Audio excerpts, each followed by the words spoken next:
On November 11th, 1918, the guns fell silent across the Western Front. The Great War was over. Britain had won. The Union Jack flew over the largest empire in human history, a colossus that covered a quarter of the globe. In London, crowds danced in Trafalgar Square, celebrating the triumph of democracy over Prussian militarism. To the outside world, Britain appeared as mighty as ever, the undisputed master of the global order.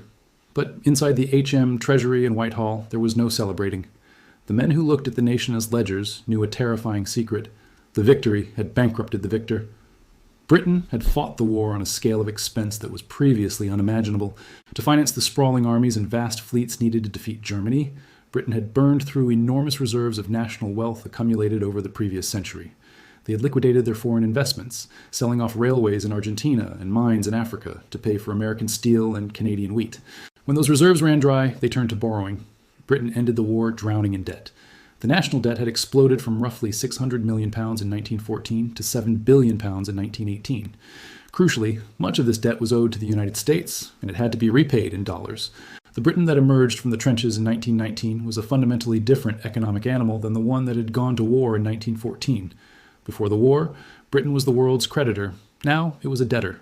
Before the war, British industry dominated global trade. During the war, while British factories were churning out artillery shells, American bus and Japanese competitors had stepped in to steal their export markets for textiles and machinery. The engine of the British economy was sputtering. Its core industries, coal mining, shipbuilding, steel production in the north of England, Scotland, and Wales, were bloated, inefficient, and technologically backward compared to their new rivals.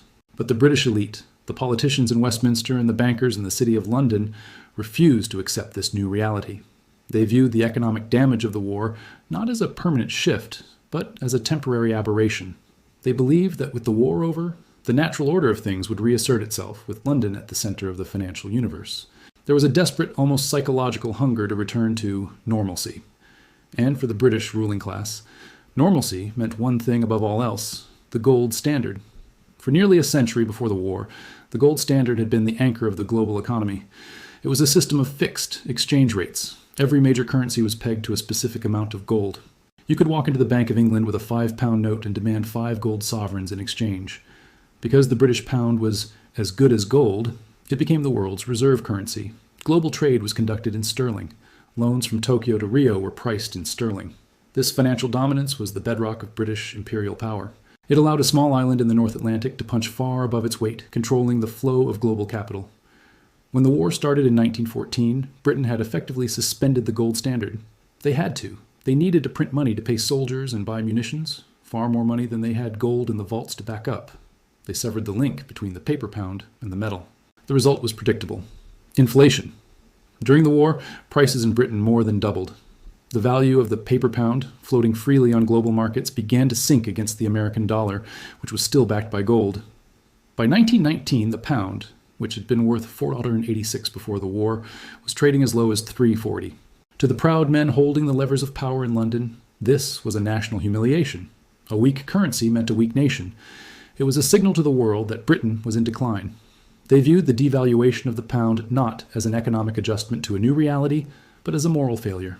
It was seen as a form of default, a betrayal of everyone who had trusted in British financial integrity over the last century. There was a universal consensus among the elite, the politicians of all parties, the Treasury officials, and especially the powerful governor of the Bank of England, Montagu Norman, that Britain's overriding priority must be to return to the gold standard as soon as possible.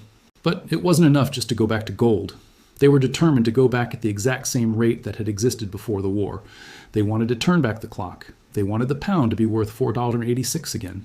They wanted to pretend the economic devastation of the last 4 years had never happened. This decision was driven by pride, nostalgia, and a desperate desire to maintain London's status against the rising power of New York. They believed that if they could just fix the currency, everything else, the trade, the industry, the prosperity, would magically fall back into place. They did not understand that the world had changed irrevocably.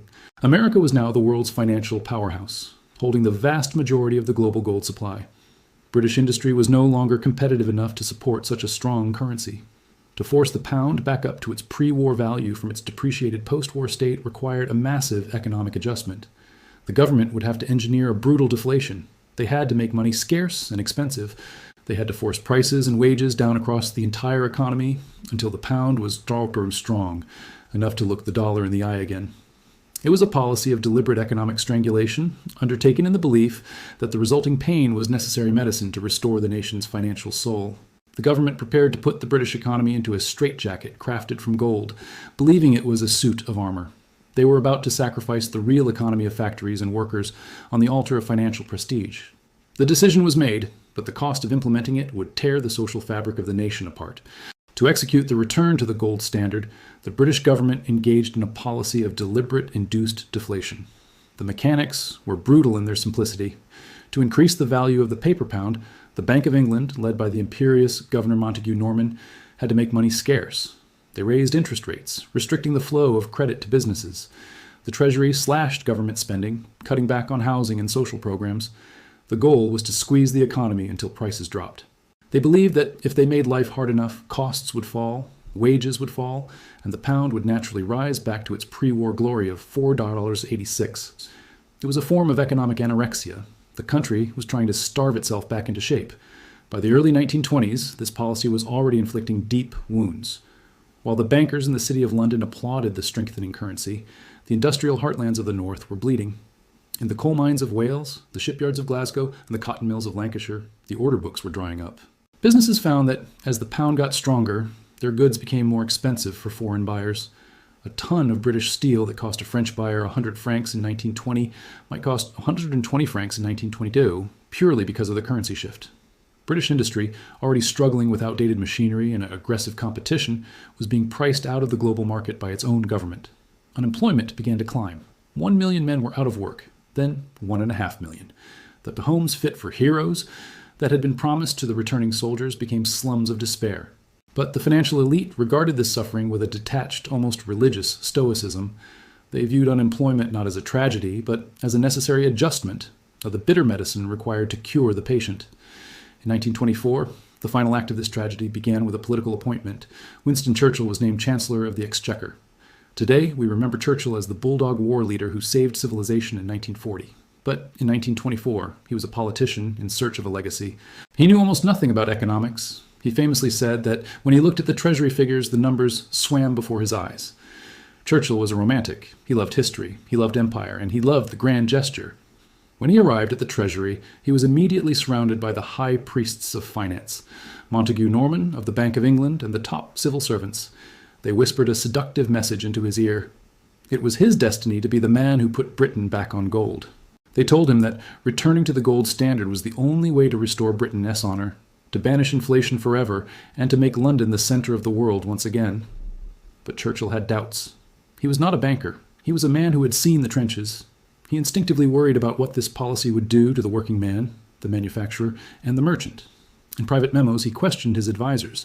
He asked them why the interests of finance should override the interests of industry. He wrote, "I would rather see finance less proud and industry more content." To resolve his doubts, Churchill hosted a famous dinner party. He invited the leading proponents of the gold standard, but he also invited their most vocal critic, the brilliant, iconoclastic economist John Maynard Keynes. Keynes was the rock star of economics. He had already become famous for predicting that the Treaty of Versailles would lead to disaster in Germany. Now he turned his sights on the British Treasury. At the dinner, Keynes laid out a devastating argument.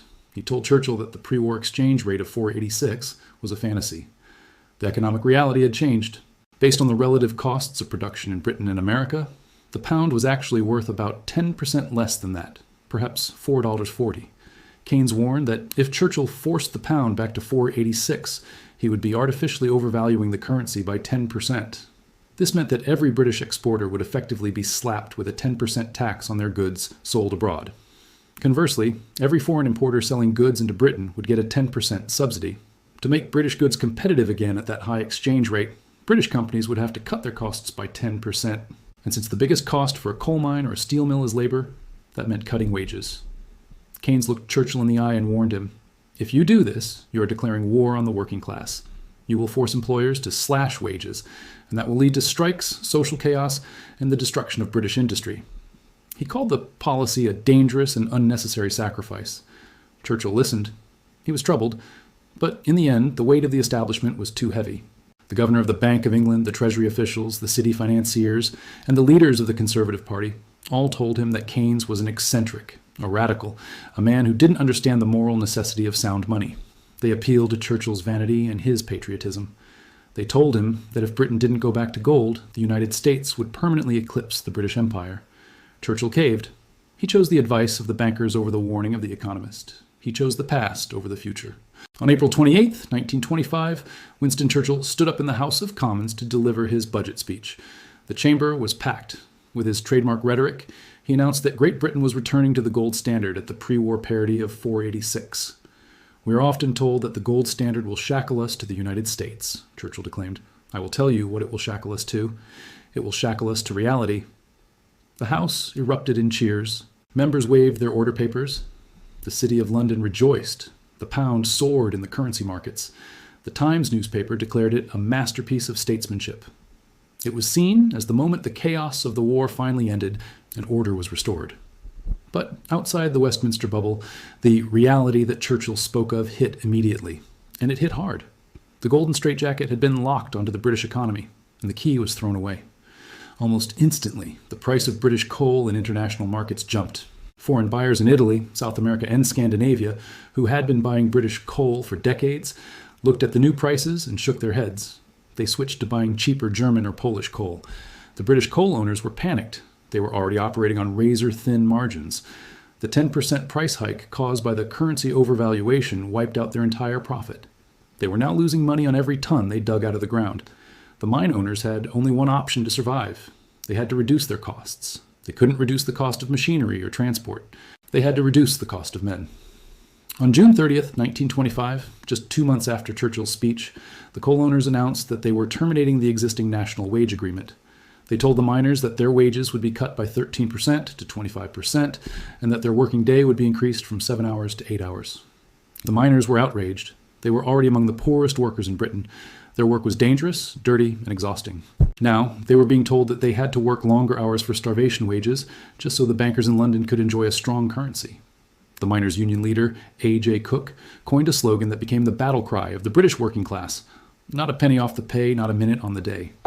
Keynes's prediction had come true faster than even he had imagined. The return to gold had transferred the cost of the nation's debt directly onto the shoulders of its hardest working citizens. The strong pound was essentially a tax on the coal miners of Durham to subsidize the wine importers of Kensington. The government, realizing that a massive strike was imminent and that they weren't ready for it, bought themselves some time. They offered a temporary subsidy to the mining industry to keep wages up for 9 months. It was a band-aid on a bullet wound. During those 9 months, both sides prepared for war. The government set up an emergency supply network to keep the country running without coal. The unions organized the Triple Alliance of miners, transport workers, and railwaymen, pledging to stand together. Churchill, watching the gathering storm, reportedly began to regret his decision. He realized he had been misled by the financial experts. He had thought the gold standard would bring stability. Instead, it was bringing class warfare. But he could not back down. The prestige of the empire was now staked on the value of the pound. To devalue now would be an admission of total failure. The deadline for the subsidy ran out in May 1926. The mine owners refused to back down on the wage cuts. The miners refused to accept them. The owners locked the miners out. On May 3rd, 1926, the solidarity of the unions held. The call went out. The buses stopped running. The trains stopped moving. The docks fell silent. The printing presses of the newspapers halted. The general strike had begun. It was the largest industrial dispute in British history. Over 1.7 million workers walked off the job. The country was paralyzed. It felt like the beginning of a revolution. And at the heart of this chaos, invisible but unyielding, was the gold standard, the golden chain that was strangling the life out of the British economy. The general strike of May 1926 was the closest Britain ever came to a socialist revolution.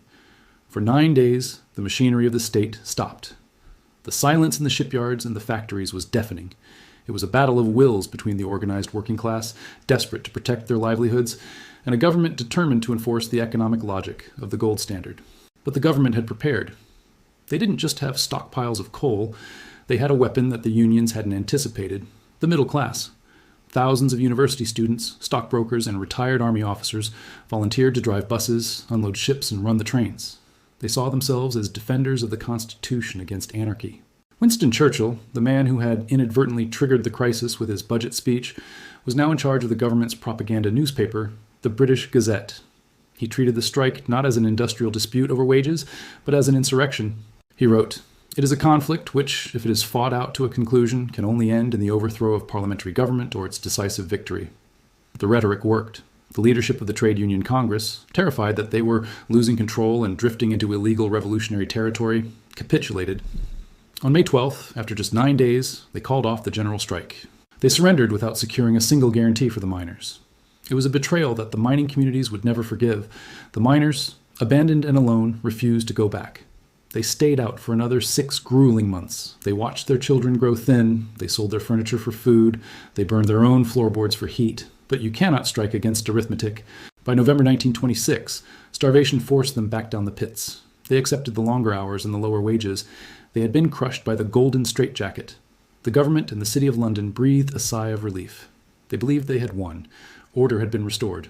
The pound was safe at $4.86. They expected that with the strike over and wages cut, the British economy would finally boom. But the boom never came. From 1926 to 1929, while the rest of the world enjoyed a party, Britain sat in the corner. In the United States, this was the era of the roaring 20s. American industry was exploding. Cars, radios, and skyscrapers were being built at a dizzying pace. The American stock market was reaching new heights. Even France and Belgium, who had sensibly devalued their currencies after the war, were seeing their industries recover and their exports grow. Britain, however, was stuck in the mud. The fundamental problem hadn't gone away. The pound was still overvalued. British goods were still too expensive. The wage cuts in the coal industry weren't enough to compensate for the 10% handicap imposed by the exchange rate. To keep the pound pegged at $4.86, the Bank of England had to keep interest rates high.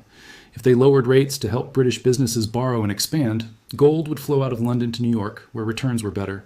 So, Montague Norman, the governor of the Bank of England, kept his foot on the brake. It was a tragedy of economic management. At the exact moment when British industry needed cheap money to modernize and retool, the gold standard choked off investment.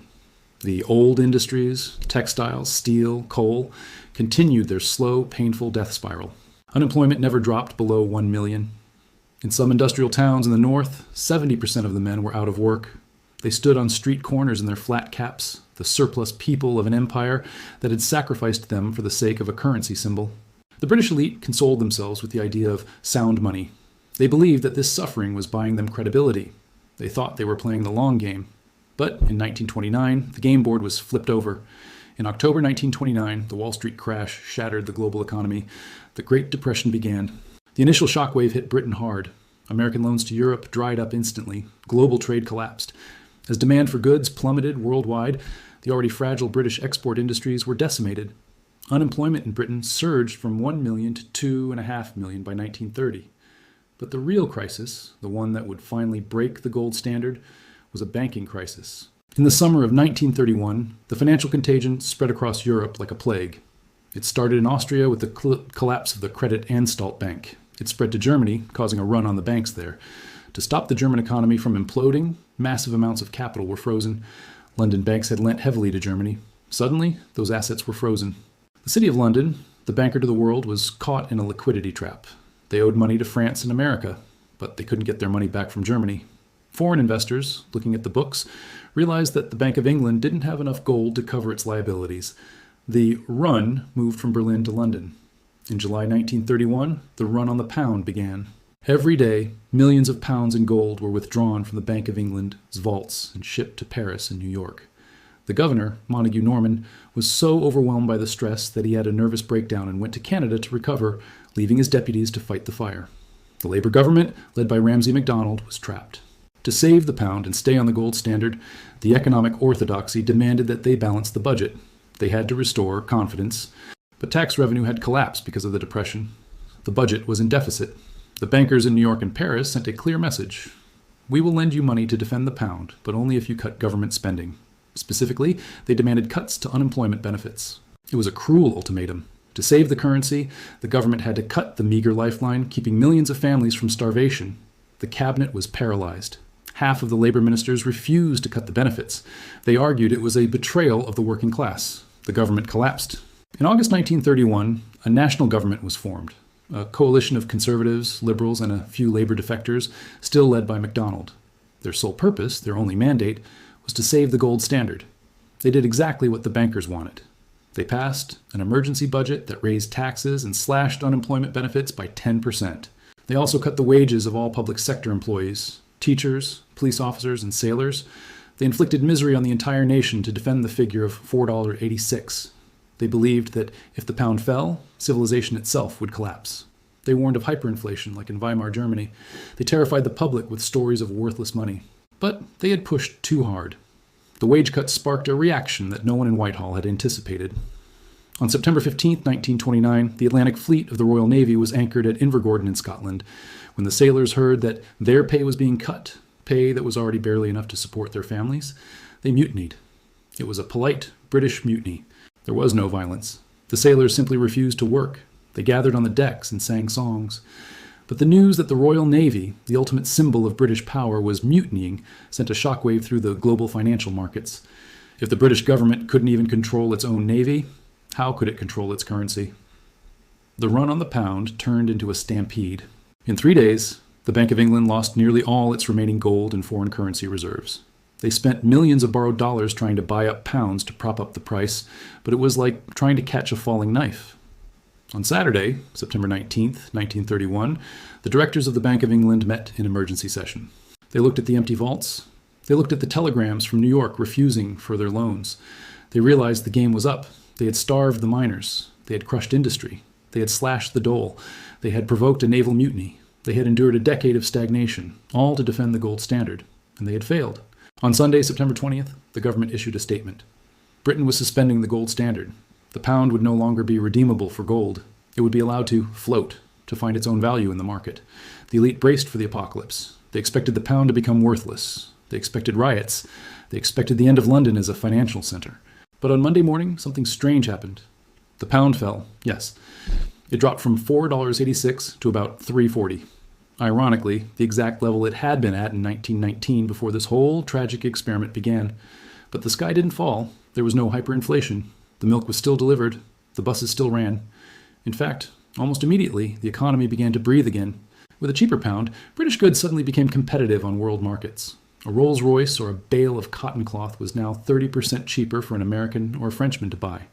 Exports started to tick up. Because the Bank of England no longer had to defend the gold peg, they could slash interest rates. Cheap money flooded into the economy. This sparked a housing boom in the suburbs of London and the southeast. New industries, aviation, automobiles, electronics, began to grow, funded by cheap credit. The years following the departure from gold were not a disaster. They were the beginning of a recovery. Britain actually recovered from the Great Depression faster than the United States, largely because they abandoned the golden straitjacket 2 years before Roosevelt did. The tragedy of the 1920s was complete. The British people realized with a sinking feeling that the suffering of the last decade had been for nothing. The unemployment, the strikes, the hunger, it was all unnecessary. It was a self-inflicted wound caused by a group of men in London who cared more about the prestige of the past than the reality of the present. The golden straitjacket serves as one of the most painful lessons in economic history. It proved that a currency is meant to serve the economy, not the other way around. When a nation sacrifices the prosperity of its people to defend a symbol, it destroys the very strength it is trying to project. Britain remained a great power for a little while longer, but the financial spine of the empire had been snapped. The decade of stagnation had weakened the industrial base just as a new threat was rising in Germany. And this time, Britain would not have the financial reserves to pay for the fight. This concludes the story of how Britain crushed its own economy. It is a story of hubris, of bad math, and of the terrible price paid by the common man for the vanity of his leaders.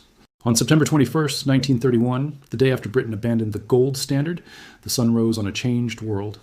The city of London, for centuries, the undisputed capital of global finance, had blinked.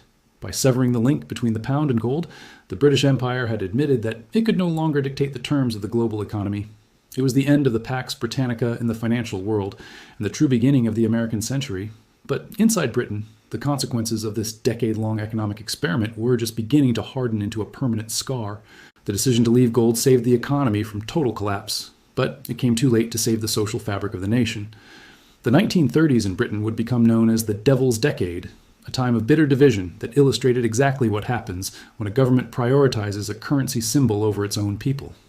The immediate aftermath of the devaluation created a phenomenon known as the Two Britons.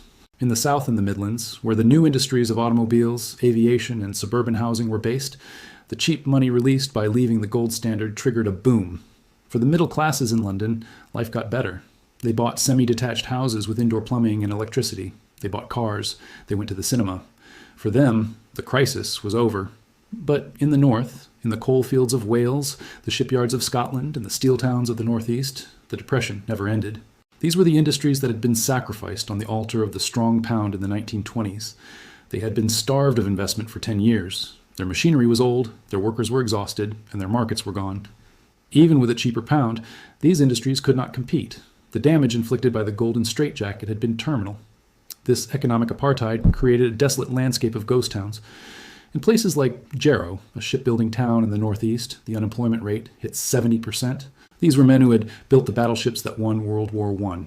Now, they were officially classified as surplus to requirements.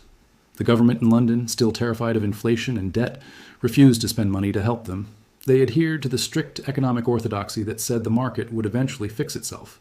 But the market didn't fix itself. The market left them to rot. In October 1936, this desperation boiled over into one of the most iconic moments in British history, the Jarrow Crusade. 200 men from Jarrow, dressed in their Sunday best raincoats, began a march from the northeast of England all the way to London, 300 miles. They weren't marching to riot. They weren't marching to overthrow the government. They were marching simply to ask for the right to work. They carried a petition signed by their town, asking the government to build a steelworks so they could feed their families. They marched through the rain and the wind, sleeping in church halls and barns. They were the ghosts of the gold standard walking through the countryside. When they finally arrived in London, they expected to be heard. They expected the government to recognize their plight. Instead, the Prime Minister, Stanley Baldwin, refused to see them. He worried that meeting them would set a bad precedent. He gave them $1 for their train fare home and sent them away. The Jarrow Crusade failed to get jobs, but it succeeded in searing the image of the left behind into the national consciousness. It proved that the economic wounds of the 1920s had created a class of people who were effectively non-citizens, abandoned by the financial calculations of the city. This bitterness fueled the rise of political extremism.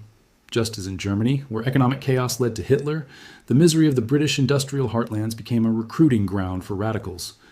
Sir Oswald Mosley, a charismatic aristocrat who had been a Labour minister, looked at the paralysis of the Parliament and decided that democracy was failing. He founded the British Union of Fascists. He wore a black shirt, held rallies at Earl's Court, and told the unemployed men that the only way to save Britain was to crush the bankers and the politicians who had sold them out. Mosley never gained the power that Hitler did, largely because the British middle class remained comfortable thanks to the housing boom. But the fact that thousands of Britons marched in black shirts was a testament to the deep instability caused by the economic mismanagement of the era. While the society fractured, the British Empire itself began to change shape. Having lost the financial power to enforce a global free trade system, Britain retreated behind a wall. In 1932, at the Ottawa Conference, Britain abandoned the principle of free trade that had guided it for a century. They established imperial preference. This meant Britain put up tariffs against American and German goods, while trading freely with its own colonies like Canada, Australia, and India. It was a defensive crouch. The empire, once a global engine of commerce, became a closed block, huddling together for economic warmth. It was an admission that Britain could no longer compete in the open market. The gold standard disaster had forced the empire to shrink its horizons. Intellectually, the disaster of the 1920s changed the way the world thought about money forever. It was the vindication of John Maynard Keynes. For a decade, Keynes had been the voice in the wilderness, warning that the gold standard was a barbarous relic. He had warned Churchill in 1925. He had warned the government in 1931. Every prediction he made came true. The suffering of the British worker proved Keynes' central thesis, that economies do not automatically fix themselves. He argued that when an economy is stuck in a depression, the government must step in. It must spend, it must borrow, it must prioritize employment over the value of the currency. His book, The General Theory of Employment, Interest, and Money, published in 1936, was essentially an autopsy of the British policy failures of the 1920s. It revolutionized economics. It killed the idea of the gold standard for good. The post-war world order, the system we live in today, was built on Keynesian ideas, designed specifically to prevent the kind of rigid stupidity that had crushed the British coal miners. But lessons are often learned too late. By the late 1930s, the storm clouds of war were gathering over Europe once again. When Britain faced Nazi Germany in 1939, it did so as a weakened power. Its industrial base was smaller and less efficient than Germany's. Its shipyards were struggling. Its treasury was not the bottomless pit of gold it had been in 1914. To fight Hitler, Britain had to borrow again. But this time, they couldn't borrow on their own terms. They had to borrow from the United States. And the Americans, remembering the financial chaos of the interwar years, drove a hard bargain. They demanded payment in cash and carry. Then they demanded the Lend-Lease Agreement. In exchange for destroyers and oil, Britain had to hand over its gold reserves, sell off its remaining American investments, and even lease its naval bases to the U.S. Navy. By the time World War II ended in 1945, the transfer of wealth was complete. The British Empire was not just bankrupt, it was financially liquidated. The gold that Montague Norman and Winston Churchill had tried so desperately to protect in the 1920s was gone, shipped to Fort Knox in America to pay for the guns to liberate Europe. The story of the Golden Straitjacket is a tragedy of good intentions. The men who made the decisions, Churchill, Norman, the Treasury officials, were not evil. They were patriots.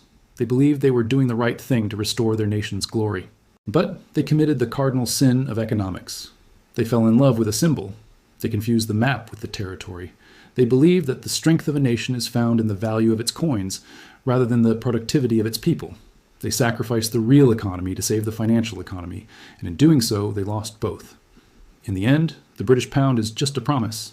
And in the 1920s, the British government broke its promise to its own people in order to keep a promise to a yellow metal. It is a stark reminder to every modern government.